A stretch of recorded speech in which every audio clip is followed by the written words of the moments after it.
So common reasons that we hear why landlords don't increase rent, and you might resonate with some of these. What if my tenant leaves? Yeah, that is a consideration. I don't need the money; it's not as important to me. So I want to be fair to my tenants. That might be another reason. So there's an impression that discounting the rent is a good thing to do for tenants.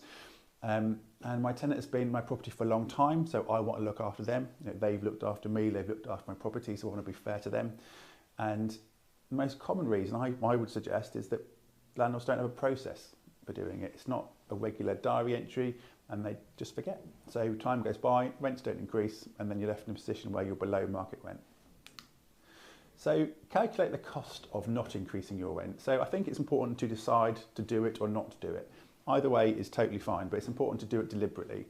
So imagine you were 10% behind the market rent for 1 year. Maybe that's okay. What about 2 or 3 or 4 or 5 years?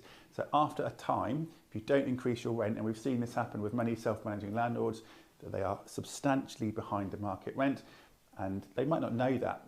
And then it's just good to know what that has cost you, what's the opportunity cost of doing that. So where could that money be used? So once you know that figure, could you use it on yourself or indeed to maintain your property?